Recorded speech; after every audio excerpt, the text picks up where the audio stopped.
but we've still got where the yeah, I just wish they would get to where they had the verses where you could tell their verses again. But anyway, that's the way it goes. So when I start with Esther, and it's funny, we went out to eat the other night, and my daughter says, "Boy, I'm reading Esther. That needs to be made into a movie." And I thought, yeah, but it don't need to be taught for a month in Sunday school class.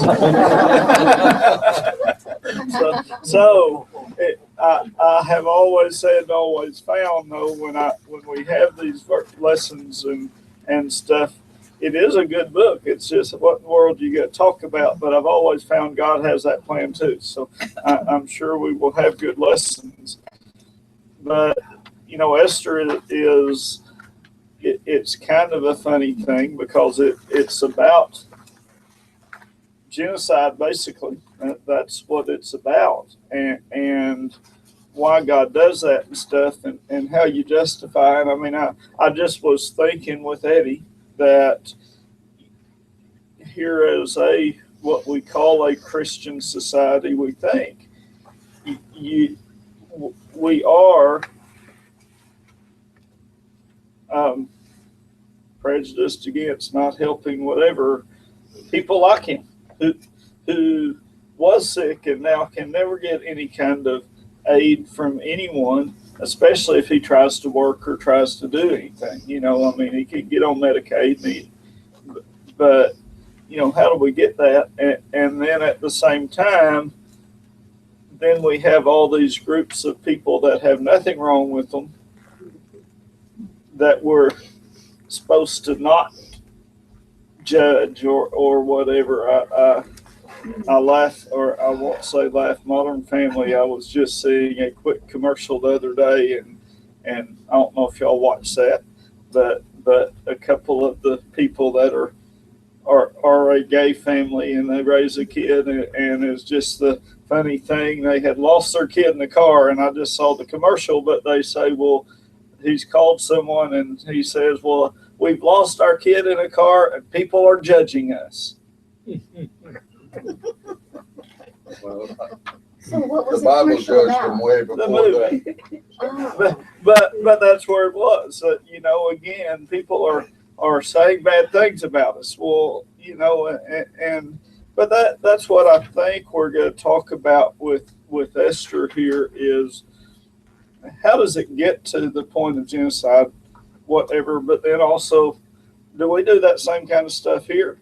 Or do we still almost pick the groups that we think should be superior? I mean, and I hate to say, and I'll step on toes, but I mean, was Hitler's desire for the perfect Aryan race? Are we really so far from that where we sit today?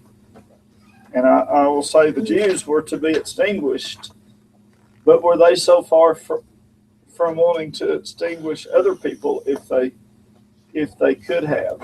And so I don't know where that goes and why and how, and I don't know, but I think that's kind of what we talk about is I guess you call it judging. I'm not sure exactly what you call it, but being fair to all God's people, I think we've got to say, and it's about the love of Christmas, the love of God, all the stuff. But how do you keep from being judged? How do you keep from judging? And that's a big problem right now in Christianity to me. And I think that's what we're going to talk about more today is I want to live by the Bible standards, okay? That's what I want to live by. However, what has that gotten us as a group?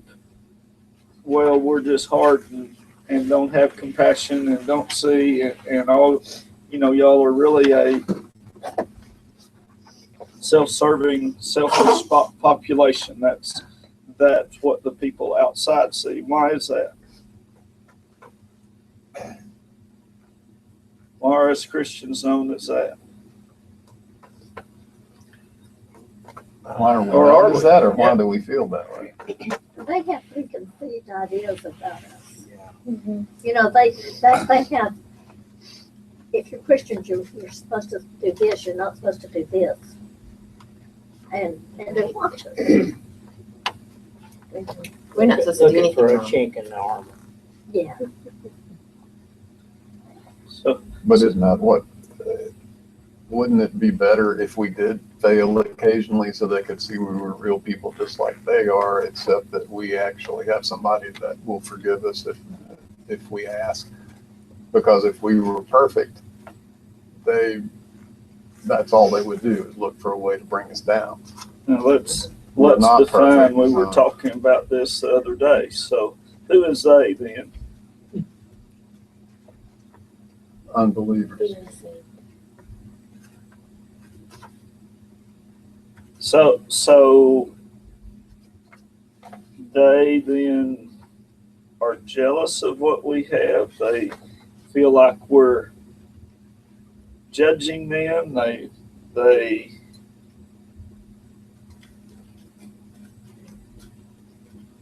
Is there any possibility that when they look at the lives of some Christians, they feel the conviction of the Holy Spirit because of their sin, but they translate that into we are judging them or we haven't done anything that's for quite possible. Yeah, so something now, like that. now, really now it's conviction. rationalization, and I agree with you. I think that is one part of it. I do think too. one part, and I say the otherwise because I think in our faith, specifically the Baptist faith, we don't talk about spiritual warfare. Is it possible that they're just Satan's pawns? Well, the latest I can remember on genocide was Sodom Mm-hmm. and the Kurds, over 100,000 Kurds that he done away with mustard gas or that other one. And, he had no feelings about it. They was in his way. And the only reason that I've heard is that the Kurds, they were Muslim just like he was, but they was a different branch of it, like Southern Baptist, Missionary Baptist. Because they were so set in their thinking that they didn't want them anymore. And get rid of them, Just he's as bad as Hitler was. Do you think Satan is intent on accomplishing something like that? Absolutely. Yeah. He's got to be behind all of it. Yeah, and that's why I say we talk about the Holy Spirit. We don't talk about that side of it very often, though, do we? And then Satan, and we talk about Satan's thing. And one of the things, this is about the Jews. The Jews have been picked on several times, haven't they? And what are the Jews? Well, they're God's people. Especially here in the Old Testament, they were They God's were his people. chosen people. Well, if you were Satan, who would you want to go after? I mean, it's pretty simple. And I think even in Hitler's time, and I mean, if you read Revelations, who are they going to want to extinguish? And again, I think you can see through times if you read Revelations, it ain't going to happen. But even to the last days, they are going to want to extinguish God's people. Isn't that correct? Well, and I've talked to only a few people that can still relate back to when they lived during that era when Hitler. We didn't know about that. I guess we really didn't know about it until the end of the war, how awful it was. So I guess we didn't have enough time to ramp up. I'm sure don't you know the rumors and thoughts at the time? It's like this has to be the end of times because he's collecting all the Jews and concentrating them. And I think that's one time in our history we probably thought that's it. That's the end. This has got to be the end. I read about it was fiction, but I always say probably a lot right of that time, and when all that started, and the Jews, well, no one wanted to help the Jews. No one wanted those people. So the United States didn't want them. Europe didn't want them. They thought. And a lot of them wound up in Russia because of that. Yeah. So, yeah, it's a tough thing. Anyway, that's kind of what we're going to talk about, at least for this one. It was called Deliverance is Needed. And it's interesting, too, in this whole book. See if anyone knows what or who is never mentioned in this entire book of the Bible. God. Not one time. Isn't that interesting that God would put a book in his Bible that never mentions him? But then again, I say It's a for background of his people. and for a good teacher, you don't always want to mention yourself or hold yourself up as if I'm not in there, it's not important. I mean, that's something. So it is interesting, but it's not. And I think we always think of God as wanting to be exalted, whatever. But clearly he just wants us to learn and be right and do right. And I think this is something in this lesson anyway of learning. There's two ways. One is we have to be true to ourselves. But then two is we have to also love our neighbor. And sometimes that's tough. And I think that's tough for us as Christians. And I think that's a big reason why we are thought of as we are, because it's a tough thing to figure out, and we miss the mark on how to do that often. How do I hold true to God's word, yet not judge those who aren't able to? And that's tough. And the thing is, well, if I'm not able to not judge, guess what? What? I'm not doing it, am I? If I'm not able to not judge, then I'm not holding true to what I'm supposed to be. So it is a big circle, but boy, it's tough, isn't it? Some folks who hate terrorists, isn't that a tough thing? You can read my mind. I don't think it includes them. Well, I listened to Totally different. I read something yesterday.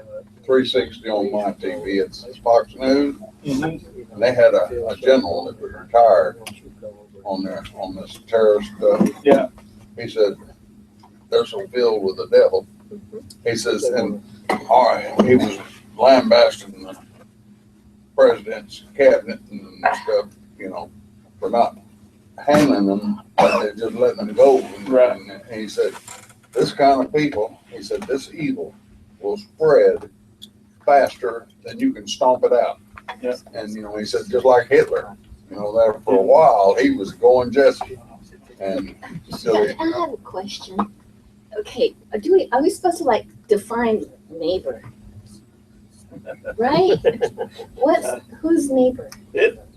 Who is that? You know what I mean? Like, you guys are neighbors. While we're talking, so this is what I will say, okay? Just to think in different ways.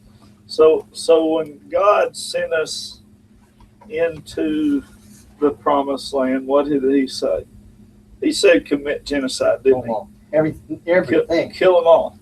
Well, we didn't, Yeah. and that is part of God's word. Now, is that all negative, that you should have listened to my word and things would be solved? And so I can go back and say, okay, let's just pick up where those idiots didn't do it. I like that. Or is it possible that God put it in there to say, you know what? No matter what you hear, my people are not going to be able to be so cold as just to go wipe out an entire people just because. And I don't know the answer. I just think why is that clear example? Are we supposed to take it as an example that we're supposed to wipe everyone out? I don't. Well, that's what they believe. What, Yeah, that's what they believe. I don't know if they look at that They think they're example. right. I don't think that's their guideline. I don't think they look at that one. I just think that's a point in history, in God's history, where he had that special pot of land designated for his special people, and he didn't want it tainted. And he says, I'm going to sterilize it. And I'm sorry, folks. I'm sorry, you got to go. And all your animals too. And I think that's just a point in time where he just chose that time. Well, he knew what was going to happen if they didn't do that, which happened. Right. There was intermarriage into this Yeah. nation that they took over, and that the influence of these other people. Of course. That's what happens. Yeah. That's what happens. You compromise, Right. and then you fall prey to, and God knew that sooner or later they're going to compromise their beliefs and their values, and that's a good example of what happens to all of us anyway. And then he sent Jesus for who? Right. All of them. For all people, didn't he? And so again, I don't know. He knew that was going to fail. And so how's that work? I don't know. So no, you can't hate on just say.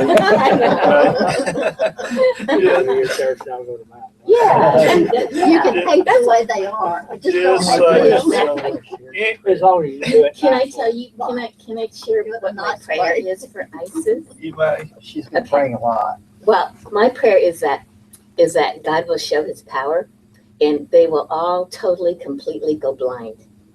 And they will be at the mercy of the people that they hate the most. So if they're blind, then If they're blind, then, isn't that, what do you got? Is that okay? It's not killing them.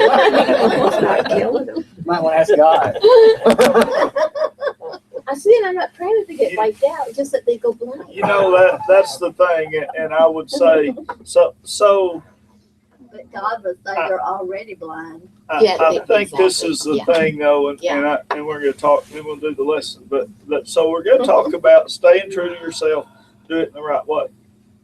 So Randy, if God comes and tells you, okay, I give you permission to kill every Muslim you see, what are you going to do?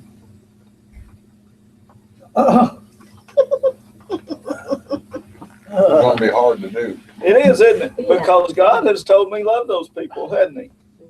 And so again, that's what I say. How do you be true to yourself and do God's work? How can I go away from what God has taught me to and the key is God's gonna always guide us to that right answer somehow. Yeah. I don't know how, Yeah. because sometimes we look at it and say there is just not a right answer. We would all like for Islam to go away, wouldn't we? We would all like for Islam to go away. What would God desire? And I'm going to answer that I not lose one, even one. So how do you do that? I don't know. And The thing about it is, I was watching a news program on probably Fox. They had this fellow on there that was a Muslim after 9/11 in there. And he says there's nowhere in the Korean, their Bible, that requires a good Muslim to kill infidels. We're all infidels as far as they're concerned. I think I told you, I get people of all kinds. So I have this Muslim family in my practice that has been here for a long, long time. And I asked him about that radical stuff. And he looked at me really puzzled and said, that would not be how God is. Yeah. And I thought, oh my goodness, you need to keep quiet. I don't want to be thinking of you Muslims as people who actually understand any part of God. They're fanatics, the ones that are ISIS and Mhm. Al Qaeda. Yeah. They're nuts, really. Well, the definition definition of a fanatic that I read is somebody that doesn't think the way I do. So anyway, we're gonna talk about Esther. Hey, this, you asked me the question, if God told me to annihilate, could I do it? I'll tell you something that's been close to that, and I've sat on nuclear alert duty many times, wondering to myself, I mean, if I ever get the message to let them go, how many millions are going to die? I mean, millions. Yeah. And could I do it? And I've thought about that many times. Every time we get these messages, practice messages, prepare to launch. Is this the real one? And I thought, oh. Y'all had them alerts, same as we did. I was on B-47s with 15 megatons, armed all the time.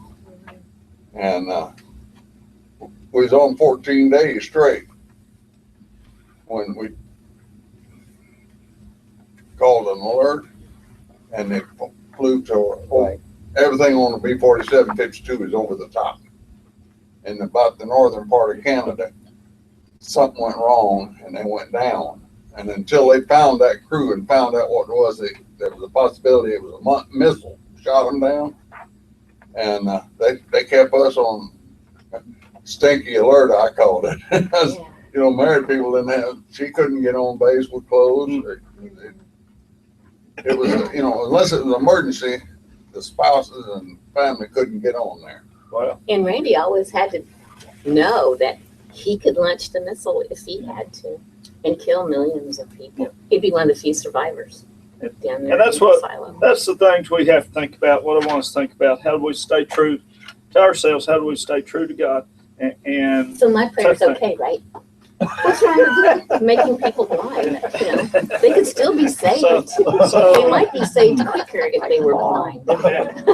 Isn't that praying for God's will and sending a list of instructions? Yeah. yeah, so we We could everyone join me in that prayer. so we Makes it more start powerful. we start in Esther, and it is after the time when we start. So the first person 3 is after all this took place. And what took place was when basically the king decided to have a 6-month long party.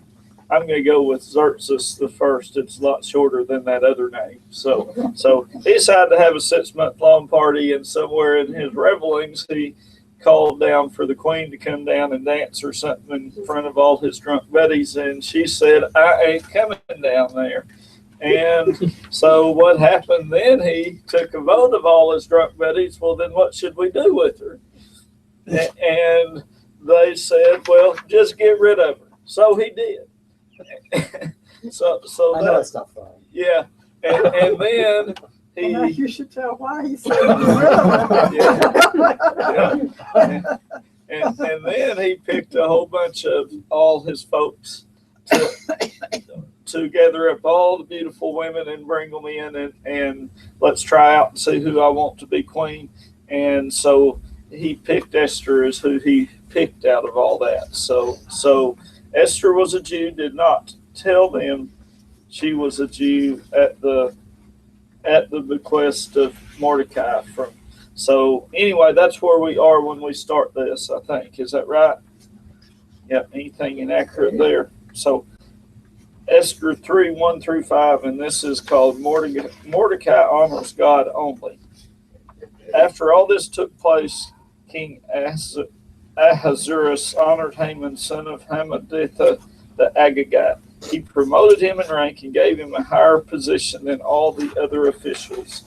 The one thing, and I always get bothered when our people make judgments of what's in. So we're going to talk about Mordecai not honoring Haman, and they say, well, it's obviously because the Agagites were from Agag and God's enemies from the start, and there's just no way Haman could honor someone who was God's enemies from the start. And maybe that's true. I don't know how you know all that. So, I think to me it's something that we read all these editorials and people think for someone else. And I think you got to be real careful when you go to say, well, this is why he thought that and whatever. So he may have just not liked Haman. So the entire royal staff at the king's gate bowed down and paid homage to Haman, because the king had commanded this to be done for him. But Mordecai would not bow down or pay homage. The members of the royal staff at the king's gate asked Mordecai, why are you disobeying the king's command? When they had warned him day after day and he still would not listen to them, they told Haman to see if Mordecai's actions would be tolerated, since he had told them he was a Jew. When Haman saw that Mordecai was not bowing down or paying him homage, he was filled with rage. Well, the first part again, for whatever reason, the king told everyone to bow down to Haman. And whenever he walked down, they were supposed to bow down, pay homage, and Mordecai would not do this. The other people saw it, told him, man, you need to get mine, you need to do this. He still would not. And then they went to Haman and said, man, is Mordecai going to be in trouble if the king finds out he's not doing what he's supposed to do? So none of it that bad. And I think that's the way it kind of goes. And when I asked, what's the harm of bending your ethics to fit in? Mordecai, all he would have to have done is been like everyone else. When he didn't make a big deal of it, at least that we see in here. He just wasn't going to do it. Yeah. But what's the big deal? And I'm going to give a story. I will say, we were eating this week, and Cindy was talking about someone who was obviously showing off their sexual preferences, I think. And my son, who's a very staunch Christian, says, you need to not talk like that. That's not okay to talk about those people. I think that's pretty much what it was it not? Huh? She's not shopping. So Did you pray for their blindness? yeah, so okay, so that's what I think. That's what he sees. Is he bowing down? Well, how do we justify that then? Well, our society teaches tolerance. Okay. We're supposed to be tolerant. Where do we draw the line with the So is that what tolerance he was thing? doing? That's what I'm asking. I don't know. Asking. Yes, he's being tolerant. I think that would be the case. We've been too tolerant. We teach be tolerant. I would Right? say, well, Too tolerant. we also teach. So I pick this thing. They pick this. He picks this. Well, God what's isn't very tolerant. but again, is he just going along with what they tell him he should do I so think, that he will fit in? You might say you can believe the way you want to, just don't say anything. I Is think that young right? people nowadays, they're so exposed to it more now. Well, they're That's- desensitized. Right, yeah. It's not a big deal. New Our norm. son is probably Yeah. the same Okay. way. So Just deal with it. okay, and I just say so whatever. Mordecai was that too, as we're to believe here. Everyone else around him when Haman came hit the ground. Everyone else. He didn't. What's the big deal? Why not? Well, he was not a spiritual person from God. He was nothing there that the Jews or anybody else that believed in Jesus Christ would recognize. And by bowing down, he's moving away from God and to the king. And the king is an earthly person that is set in to rule. Not, they did in that time, a lot of them were placed or insisted on their being recognized as a person of spiritual leadership. They weren't really, unless they were, and there was a few of them, like King David, that recognized God, but most of them didn't. So I think maybe the answer to that is over in chapter 3, verse 14, when Mordecai is talking to Esther, and he told her, if thou altogether holdest thy peace at this time, then shall their enlargement and deliverance arise to the Jews from another place, but thou and their father's house shall be destroyed. And who knoweth whether thou art come to the kingdom for such a time as this? He knew what was going to happen. And she could either be a part of that, or she could wind up dead, and God would send a deliverer. another one. It would be a different person, but she would miss the blessing. That's one of my favorite verses in all the Well, Bible. I appreciate what she speaks up to Mhm. people in positions of authority like that, Yeah. and she's respected for it. And that's when do you do that? So I read the next 3 and 4 where the members went and asked Haman, "Is this okay?" And basically, would Mordecai be able to? And just said, "See the pressure from the world to conform." What was Mordecai's response?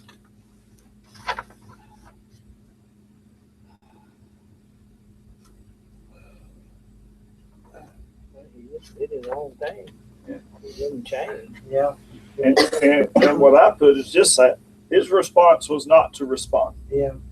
And that was his response. And you have to, that was intentional by him, wasn't it? I mean, he knew what he was doing. So when they told him over and over and over, why don't you bow down?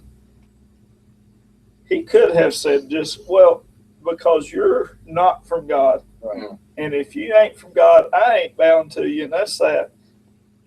And remember, the Agagites were the ones that God told them to destroy, Right. and they destroyed some of the people, but they let the king live. And so these people were bound in history. They knew their history. Yeah. And Haman knew that he hated the Jews. And Mordecai, of course, knew that God was against Agag. So- Yeah. And so So, there was so what you're, I'm saying they hated each yeah, other. they did hate each other. But see, he didn't have Fox News to get Right. So, Did they physically look? This is a weird question, but did they have physical features that were different? Anybody know? or darker. The Amalekites? Yeah. Versus yeah. I don't Well, think so. nobody But, I mean- knew Esther was a Jew at this time. Yeah. apparently, So I wondered. I was wondering about that because that makes a difference. Well, Always- I don't always know. has. Was Jacob different from Esau? Because basically the Jews are descendants of Jacob, Right. and the Amalekites are descendants of Esau. So they were totally different in the way they looked. Yeah. so, and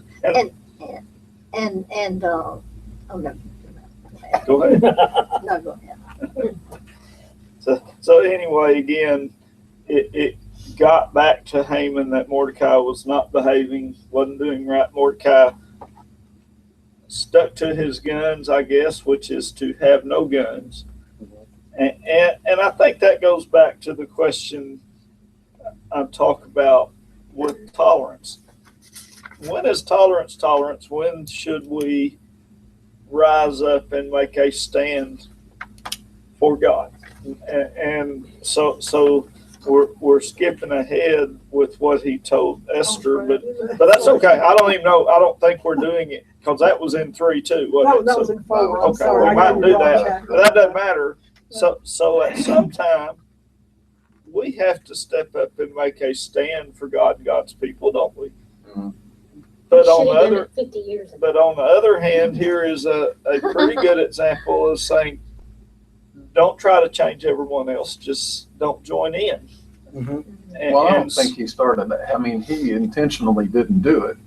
And it was pretty obvious because everybody else is bowed down and he's still standing. Yeah. All the other people go to Haman and go, and it wasn't because they cared about Mordecai, it was because they cared about themselves. And it's like, okay, what's going to happen? I don't want to be guilty by association because this guy's here and you just decide to wipe, because the king was plenty capable of just wiping out the whole bunch and saying, okay, get rid of them all. So they're protecting their own selves. So the next time this happens, you've got to believe they kind of moved over to the left and Mordecai's still stuck on the right. So it's more than obvious the next time Haman comes by that here's this guy standing here all by himself. The rest of the crowd just kind of moved away from him just in case something was going to happen. They were more concerned about their own. Yeah, absolutely. And in this case, to be true to himself, Mordecai did not raise a stink, did he? Has anyone ever got in a fight, got in an argument Yeah. where to be true to yourself, you have to constantly say, you know what, I can't fight, I can't argue, I gotta walk away. What's that song where Kenny Rogers song where walk away, whatever it is. And no one to hold it. Know when to hold it, know when to hold it. Us But brothers don't count though, right? But it's when do you have to say, you know what? Because I have lots of times where I get a nasty note, a nasty message, a nasty whatever, and boy, I want to respond back. Awful hard. But you know what? I know when I do, I know what's inside of me and what's going to come out when I start to. And it ain't going to be responding in God's love. And so I just have to say, well, okay, then I can't fight back. I've got to be true to myself. But sometimes God sends a message that says, okay, it's time to make a stand, doesn't he? I heard a preacher one time. He became quite prominent in the Southern State Baptist Convention. But he was pastor of our church down in Hope at the time. And he was being brought up before the board of deacons to be removed from his position because he had fractured a man's jaw in a little town around there with his fist. And his defense was, I know the scripture says turn the other cheek, but it doesn't say what to do after he striketh that cheek. I had to make a decision. And so I think there is a limit to how far you can go and not strike back. I don't know how you strike back, but obviously we're not doing it. It's a little different. I think it's a case by case, and God's timing is essential in this. As someone said, Jesus did go into the temple with the whip, and Yeah. you know, Run the money changer. Yeah, Well, so- and you go back to Samson. I mean, he made a pretty good go of it. Yeah. You know, it's like, well, my goodness gracious, why did he do all that? He just got carried away and killed them all. Well, I think sometimes God says, well, during this time, the timing is right. Let him have it. Well, I think it's a little different of taking a stand when you're pretty sure there are no consequences. Than if you take a stand. He ran a risk of getting his head cut off and all of his colleagues, Yeah, his friends. I think you're right. And, Well, we're kind of getting that way now with the intolerance of Christians and our Christian beliefs. you betcha. You know, everything is just like all these people, like in Ferguson and now across the country, they're just spewing this venom and hate, and they're supposedly Christians. Yeah. And it's just like, God, are these so-called Christians that are so greedy? You know, that people look at that and they think, I don't want any part of that. But it's just, To me, the lines have become so blurred now Yeah. because of that, the tolerance thing. Because, as a Christian, I think, okay, I do want to not make a scene and make everyone think like, oh, look, he's a Christian. All Christians act like that, blah, blah, blah. He's making a stand. He wants to fight. Well, you know, and so you reserve that behavior. And at the same time, we are the most docile and easy to run over and push over of all groups. and So I don't know where the medium is. if we don't stand up, we're not going to have any rights. Yeah. Everything's They're going to be going taken fast. away. Well, it's interpretation of, I think because we are humble, Mhm. that's interpreted as being counts. Mhm. Yeah. We- And, I know. there's a fine line there. Yeah. And, you know, I don't know how big a stand I'm gonna make if I know my head's going to be cut off. Didn't Yeah. Gerald I tell might us? become an ISIS. And that's the song I'm Yeah. thinking of is Coward of the County. That's the one I'm thinking of, Yeah. which is Daddy told him never to fight until it came time to fight. And when he did, he made a fight. But that's the tough thing of, I think, being a Christian is we are called on to be cowards more or less 7 times, 70 times or whatever. What about that next one time? I think we get a little bit of a blurred line between love and liking, and tolerating. You know, I can love somebody and really not tolerate their behavior. I think it's two different things. Well, So- didn't Gerald say that the gay community makes up like 1% of the population? So- Well, look how loud their voice So I want- is. I want to get It's drowning us out. I want to get to these next verses because this is what I want us to think about too. So genocide planned, and genocide was against who? God's church at the time, right? Still is. Okay, so, and when he learned of Mordecai's ethnic behavior, Haman decided not to do away with Mordecai alone. He planned to destroy all of Mordecai's people, the Jews, throughout Ahasuerus' kingdom. In the first month, the month of Nisan, in King Ahasuerus' 12th year, Pur was cast before Haman for each day in each month, and it fell on the 12th month, the month Adar. Then Haman informed the king, there is one ethnic group scattered throughout the peoples in every province of your kingdom, yet living in isolation. Their laws are different from everyone else's, and they do not obey the king's laws. It is not in the king's best interest to tolerate them. If the king approves, let an order be drawn up authorizing their destruction, and I will pay 375 tons of silver to the accountants for deposit in the royal treasury. I was wondering if he said when he saw Mordecai not bowing down, he was filled with rage. I was when he learned of the ethnic identity. I was wondering. I kind of think he probably had it out for him anyway.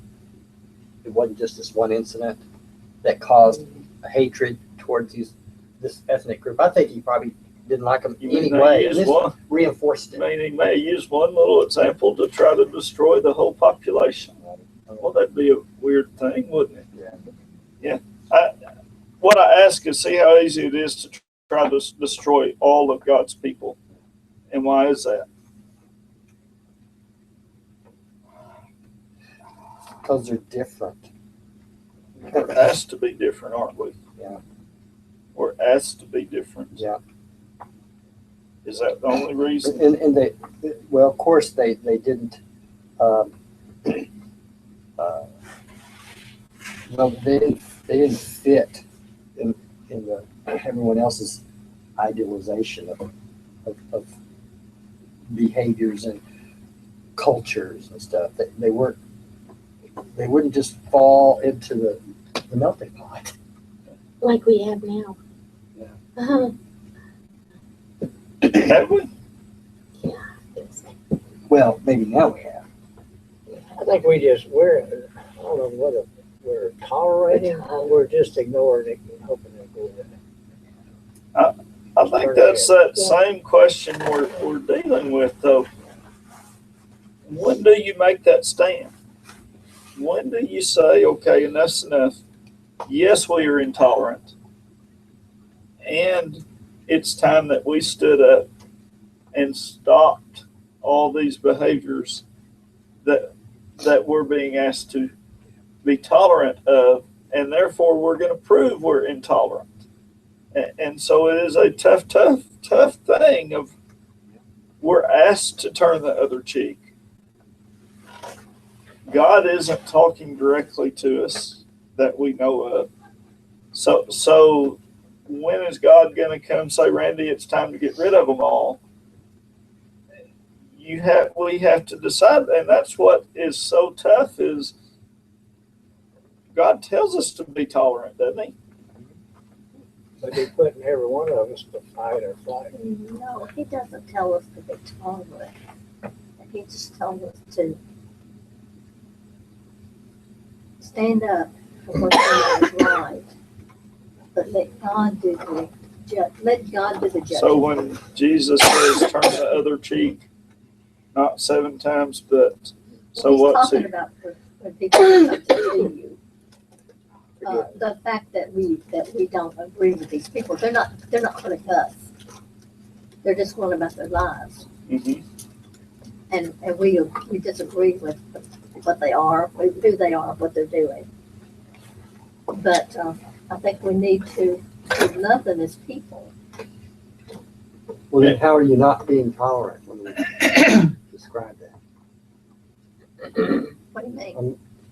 It sounded like to me, that description just made that you were being tolerant.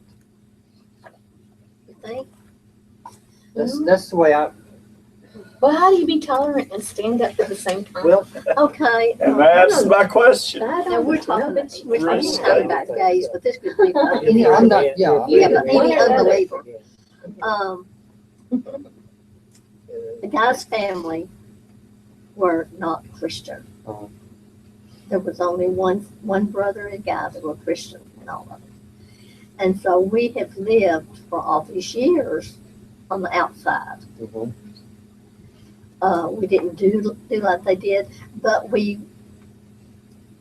extended invitations. We had them over at our house. We were good. We were, sweet to them. Yeah. Never did anything against them. Yeah. But there were times when we were persecuted. Right. But we had to show love to them, even though we knew that they didn't return it. So that's what I'm trying to say is, We're gonna run out of time, so I'm I'm not gonna answer tolerant of one them, question we in my, that Okay. just said, one thing we know is this: once they are Christians, we are to be intolerant of sin. yes, Okay, so I think that's something we need to make sure we separate is tolerance within our brothers versus tolerance of the world. Okay, so once you're a Christian, should I be tolerant of your behaviors that are clearly sin from the Bible? And the answer is no. How am I to correct that in a loving, godly fashion? to go to that person. Yes, but so I think that's one thing we got to be careful of, because here we are talking about non-Christians Right. that are against it, and so I don't know the answers, but I do know that's the line we have to draw. The next thing I just ask is, and I think it's easy. I think the answer is easy, but I bet no one will answer it. Why such a plot against God's people?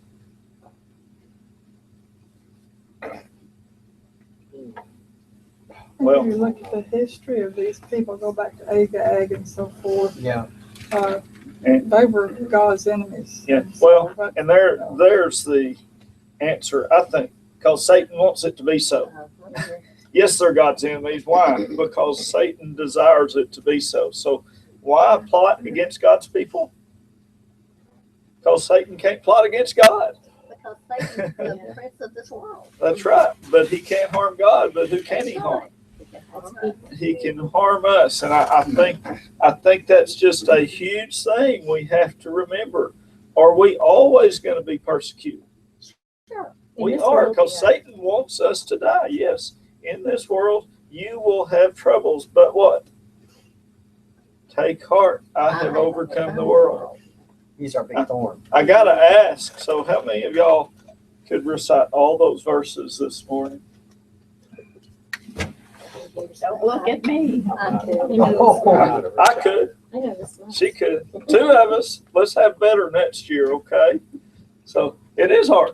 It's hard to go and learn every one of those verses, I wasn't but exposed to It them. was hard for me because I had learned most of them in the King Yeah. James, and I had to learn them in the So- new translation. So, but just understand, like I say, there is a greater power than us that is going to, and only God can fight that power. And that's why we have to stay true to the instructions God gave us, because without God, we can't fight it. How many of y'all have a weakness that you try to fight by yourself? And do you ever realize that I can't fight it? I